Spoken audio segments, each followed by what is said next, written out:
What's up, YouTubers?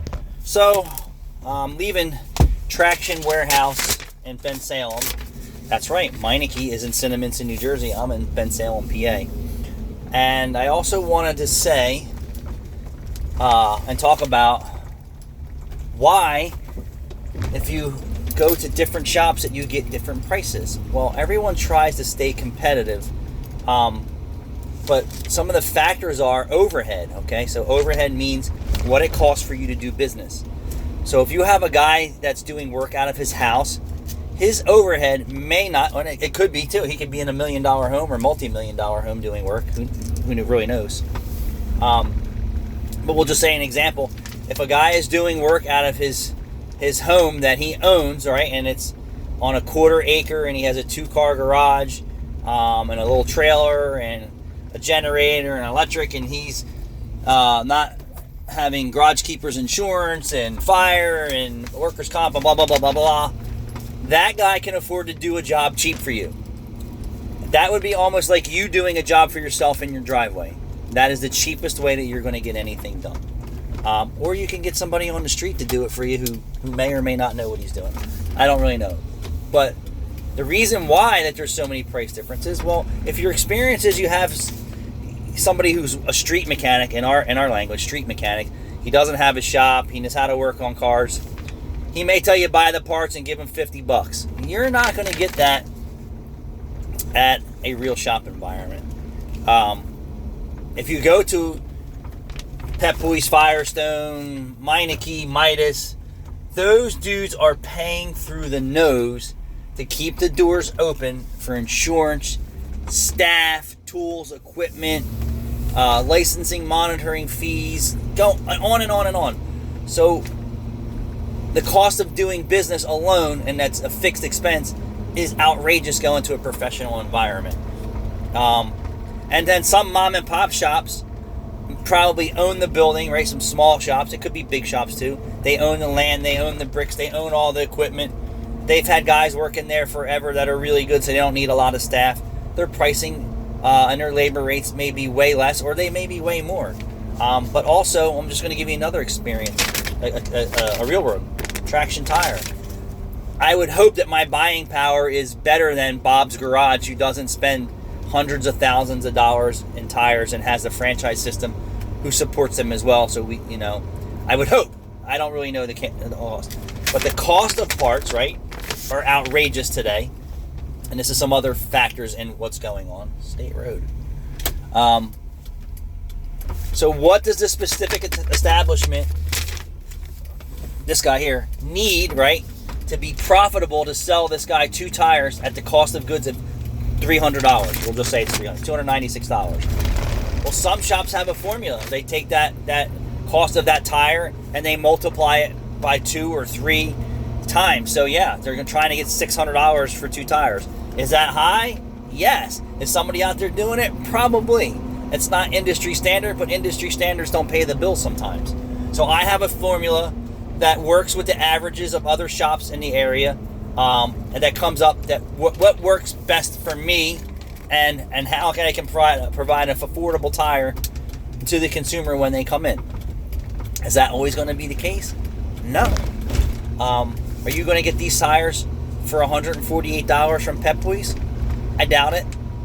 Firestone? I doubt it. I know Firestone likes to mark their parts up, and I know this from internal employees, 4, 5, 6 times cost of goods. So you think you're getting a good deal at Firestone, you're not. You're getting the highest gross profit margin markups in the industry that for non-manufacturer, meaning non-dealership. That's the fact.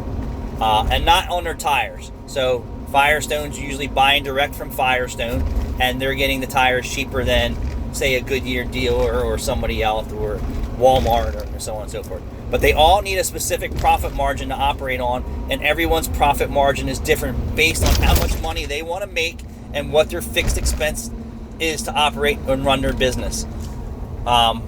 So can you shop around and save? Yes, I said this about labor rates. You may find some shop labor rates that are $150 to $200 an hour. That's what that specific repair facility or HVAC or construction guy needs to pay their mechanics to get them to show up and have the good guys on board that know what they're doing and can get the job done with the least amount of problems and comebacks. That's it. Now, if you go with a place that specializes in Chinese tires, or we're just going to say Chinese tires, we already know that anything that comes out of China, they have people working for 50 cents an hour or less. That's why things that are coming out of China are so cheap. And I wish we could get parts over here from people who are making $50 an hour. That's not the case. Why a lot of manufacturers, and this is just going into cost, went to automated production facilities, right? I think at one point in time, GM was paying assembly line workers, not making any products, just installing them, $80 an hour or more. Well, they eliminated the production line employees, right? Scaled it down to one person monitoring machines now doing our job. They don't call out, they don't get sick, they don't need breaks, they don't need all the stuff that the human does, right? But they didn't produce a product that was cheaper to the consumer. Walmart had put in 10, 20 do-it-yourself checkout registers, right? Do-it-yourself, self-checkout. They programmed the public to do employees' jobs. Did they drop the cost of doing anything? Probably not. The relationship there would be the cost of having employees and the cost of doing business has become so great that they would have to raise their product prices so high to where it would be probably not lucrative for the masses to come and buy from them. And I don't really know. I'm just giving you a scenario. But they have 2 or 3 cashiers now, right? When they had 10 or 20, and now they have 20 or 30 automated checkouts. You just do it yourself, right? But they're not giving you the products any cheaper. They're, because of one reason or another. Either they want more profits, or the profits were so low because of the cost of having employees. You kind of understand what I'm saying there? So they went to automated checkout, do it yourself. Put your own credit card in, put your own cash in, put your own debit card in, and ring yourself out. Now what they have with the ring yourself out problems, right, is theft. Walmart primarily and all these other places. Your consumers are now stealing at your self-checkouts. What does that do now? Okay. Well, now they have to bring an employee back to try and watch. Now they have to have a camera monitoring system that now they're going to try and arrest you after a certain dollar amount. They should have arrested you after $1 worth of something being stolen. Not saying, oh, well, we're not going to bother you if it's over $200 or $300. That's bullshit. So now what does that do? It raises the cost of doing business internally, right? That's for a fact. And then if they don't get control of it, it will bankrupt their business system. Because they trying to keep the prices low, but then they're stealing $10,000 worth of merchandise a week in one location or more, right? Because they're letting it happen. And they can't do anything about it. Well, there's a lot of things you can do about it. Bring back employees to run your systems that you eliminate your employees from, and it just came full circle. You eliminated a position or a team of employees that were cashiers, and now you have theft.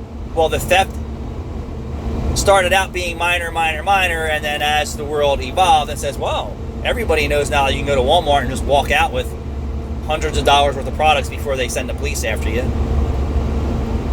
So now it's to the point where it has affected their entire business system, right?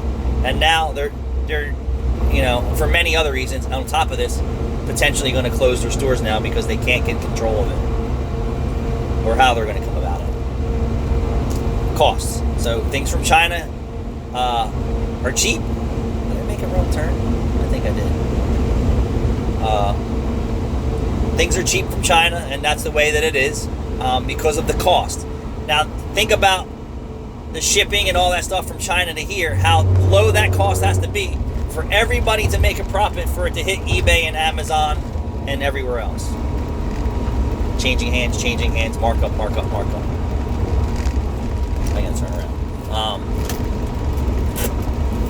That's what you get for trying to do a video and driving. But same thing in auto repair business. I have people who sublet me lots of exhaust work, and guess what? By the time the customer gets it, we've paid the parts place. Now that shop has subletted that job to me. Can't make a fucking U-turn there. And then by the time the consumer gets it, it's like 5 times marked up. 5 times that job has been marked up. And everyone's trying to get to get to who's the guy. Well, guess what? This is your guy in Cinnaminson, New Jersey, Pensacola, Merchantville. I'm your guy. So you can save tons of money if you just pick up the phone and say, okay, well, Bob's gas station isn't an exhaust expert. Am I paying too much for my catalytic converter? Or same thing at the dealership. But you're going to find regional pricing differences, operational cost differences, and profit margins on certain product lines. And some product lines, there is almost no profit margin on. So when people come in and say, hey, can I get an oil change of Mobil 1 full synthetic? My car takes 6 quarts, and we're just going to use a spin-on filter. Well, your spin-on filters used to be 49 cents. Now that same spin-on filter is $1.50 to $3 cost. So 6 quarts, right? 6 quarts of oil. Average cost of Mobil 1's $10 or more now. That's $60 just in materials. $3 oil filter, need to make a profit on it, right? So let's say $6 we want to get now for an oil filter, plus labor. So if we charge that same customer, that's a $60 or $80 cost of goods, actually an $80 cost of good oil change for $89.95, how much money are you making? Goose egg. 0. Your oil change now has become negative cost impact to your bottom line because your mechanic don't work for free, the shop towels aren't working for free, the lift doesn't go up and down for free, and then if there's a comeback for a leaky drain plug gasket or something like that, guess what? Now you even multiplied that comeback 3 or 4 times. So risk worth reward is what I say too. Certain things is just not worth touching when there's little to no profit margin in doing that job. And I don't care if there was 10 million of those jobs and they were negative. Why would you even want to do them if you can't make any money? Well, some people use those lost leaders. They would rather lose money on the lost leader and try and get you in and hope to sell you one of their profitable product lines like coolant flushes or fuel injection services. Or, same thing with guys who come in for windows. They're not just looking to sell you windows. They're looking to sell you siding, shutters, shingles, plywood, roof rafters. Trust me, I know that for a fact. I have people who work in the business, and they ain't there just to sell you windows. They'll just sell you windows, but their goal is to hit a $200,000, $300,000 rehab of your home. That's for sure. And then if you price that around too, I got 2 estimates for a shop roof. 2. One guy wouldn't even come back and give me a price. $25,000 for one and $55,000 for another. $25,000 roof on my shop, which isn't huge, was just to go over the existing roof. $25,000. $55,000 was to tear it completely off, and who knows if I would actually get all that unless I watched it. $25,000, hear that? And then $55,000. A name brand local guy in Cinnaminson versus a non-name brand, not big company in Cinnaminson, but I would bet you if I asked him for a tear-off estimate, he would probably be the same price. I'm going to do my roof myself. I'm going to eliminate all those costs, and I wish I could buy direct and then save that. I have a rubber roof. I've done that at my house. It's not that difficult. But yeah, you're going to find price differences no matter where you go. But shop around. I challenge you. That's the way the industry is. And we've competitive price shop Jiffy Lube. We've competitive price shop Pep Boys. And Pep Boys on average for a non-exotic or non-European brake job is $100 to $150, and in some cases a little more, per axle for brake pads and rotors. And that's just one phone call to another, and I'm right across the street from them. Thanks for watching. Stay with me.